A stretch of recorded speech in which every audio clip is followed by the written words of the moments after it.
Assalamualaikum warahmatullahi wabarakatuh. Alhamdulillahilladzi amarna bil istiqamah wa nahana 'anit taraddudi wa takhalluqi wal hinayah. Asyhadu an la ilaha illallah wa asyhadu anna Muhammadar Rasulullah la nabiyya ba'da. Selamat siang dan menjelang sore sahabat-sahabat semua. Semoga kita mendapatkan kesehatan jasmani dan rohani, mendapatkan iman dan Islam, serta selalu dimudahkan dalam urusannya dan mendapatkan rezeki yang halal. Amin amin ya rabbal alamin. Sahabat-sahabat semua, menjawab dari pertanyaan sahabat-sahabat semua tentang jakabah. Bagaimana cara membuat jakabah supaya kita tidak membeli? Pada hakikatnya membuat jakabah itu mudah, tetapi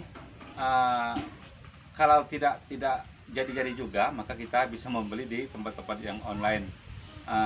Supaya kita tidak membeli, kita belajar membuat sendiri. Bagaimana caranya? Caranya seperti ini. Kita mempunyai bahan. Yang pertama, ini ada bahan beras merah. Ini adalah beras merah yang kita beli dari toko peternakan atau toko pertanian. Yang kedua adalah BR. BR itu adalah makanan ayam.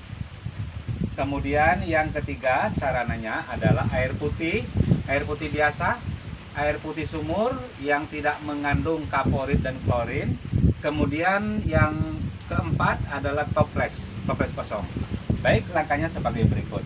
Pertama, kita masukkan dulu air putihnya ke dalam toples sebanyak 1 liter air putih. Ya. Kalau kebanyakan tidak usah sampai 1 liter, kita kurangi saja. Nggak usah sampai 1 liter. Yang penting kita harus menyisakan buat udara. Kemudian kita tambahkan 2 sendok beras merah. Ini adalah beras merah. Kita tambahkan 2 sendok makan.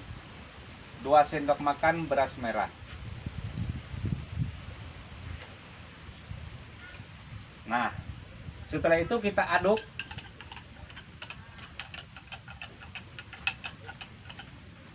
Dan kita biarkan selama sekitar 10 atau 15 menit. 10 setelah 15 menit atau 10 sampai 15 menit, ini tetap kita aduk sehingga berasnya ini akan menjadi kelihatannya itu membesar atau bekah, kata orang Sunda. Berasnya bisa bekah. Setelah itu barulah kita tambahkan BR atau makanan ayam. Nah, ini sebanyak 2 sendok juga. Untuk BR-nya 2 sendok makan juga. Tapi tunggu dulu. Ini setelah 10 menit atau 15 menit, sehingga berasnya itu sudah agak membesar atau membekah. Barulah kita tambahkan 1, 2. Kita aduk juga.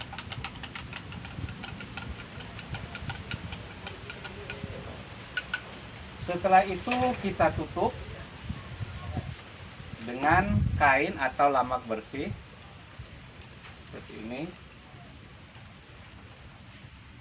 Kemudian kita ikat dengan karet seperti itu.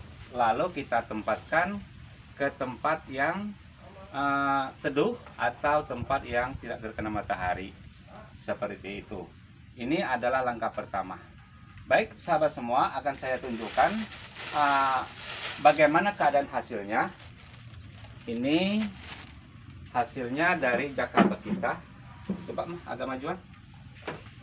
Ini adalah jakabah beras merah kita yang kita buat sekitar 3 minggu yang lalu.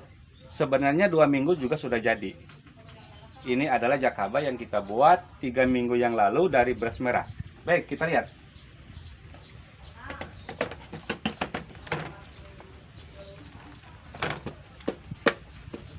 Nah, seperti ini sahabat. Inilah keadaan jakabah beras merah kita sekitar 3 minggu yang lalu. Udah kelamaan sih sebenarnya, tapi tidak apa-apa. Nanti ini akan kita jemur ke matahari, akan kita jadikan biang menjadi biang kering. Kita jemur di matahari.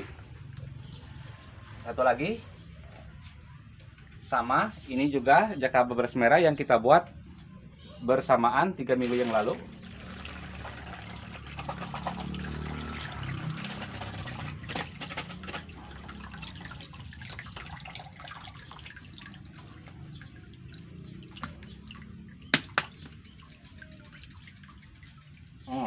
sangat bagus sekali. Nah, seperti ini sahabat, ini masih aktif. Nanti juga akan kita jemur untuk jadi biang kering. Bagaimana kalau kita gunakan untuk biang basah? Kalau untuk biang basah seperti ini adalah air cucian beras.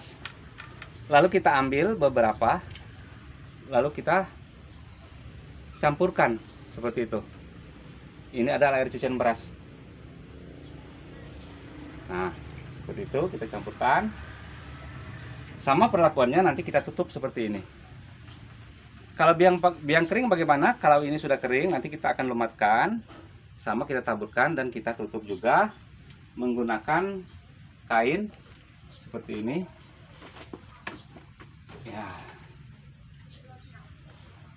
Nah, baru kita ikat. Kita tempatkan di tempat yang gelap atau tempat yang teduh. Baik sahabat-sahabat semua, itulah untuk kegiatan kita hari ini, menjawab dari pertanyaan sahabat-sahabat bagaimana cara membuat jakaba itu. Sebenarnya banyak bermacam cara. Seperti yang satu lagi yang saya buat, yang ini saya buat dari air cucian beras murni. Saya tambah dengan beras putih biasa. Hasilnya seperti ini. Ini adalah air beras biasa seperti yang itu, tapi saya tambah air putih, saya tambah dengan beras putih, bukan beras merah. Ini juga sama, bagus, keras.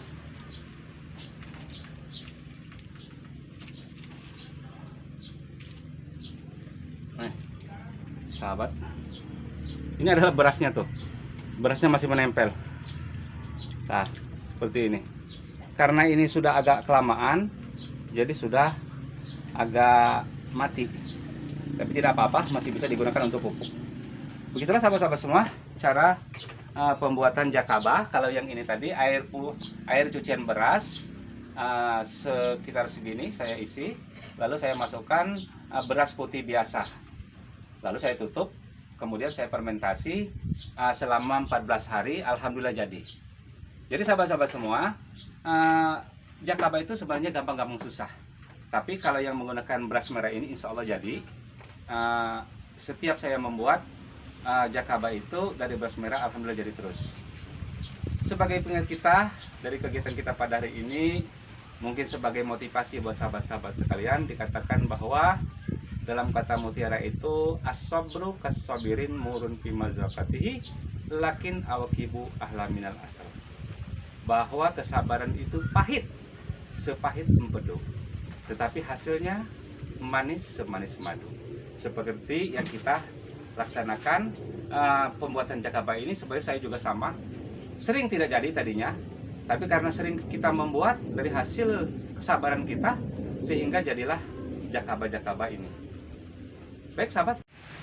Oh ya sahabat-sahabat semua, jakaba ini mengandung unsur nitrogen dan fosfor yang tinggi.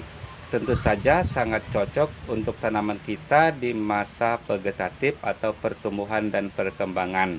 Nah, bagaimana kalau tanaman kita sudah mau masa generatif atau masa pembungaan dan pembuahan? Maka jangan takut, kita membuat pupuk yang mengandung kalium yang tinggi. Seperti yang saya buat ini adalah WCA dari kulit telur. Nah, kemudian kita siasatin lagi menggunakan mol dari kulit pisang. Ini juga bisa mol dari kulit pisang untuk pembungaan dan pembuahan, atau jakaba juga yang kita campur dengan kulit pisang. Nah, ini adalah jakaba kita yang kita campur dengan kulit pisang ini. Nah, ini adalah untuk pembungaan dan pembuahan. Ini adalah kulit pisang di bawahnya sahabat, bahkan pisangnya juga masih ada dan jakabanya masih aktif.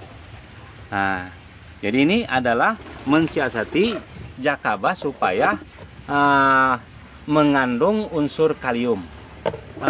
Bagaimana dengan hasilnya?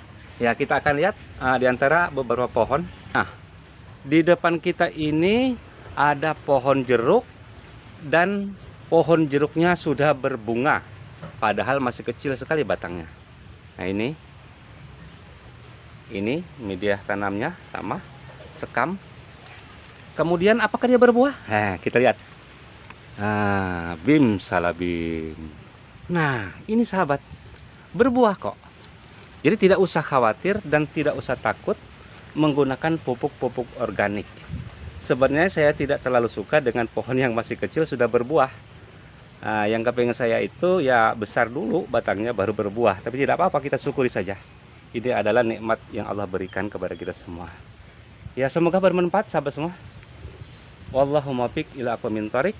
Wassalamualaikum warahmatullahi wabarakatuh.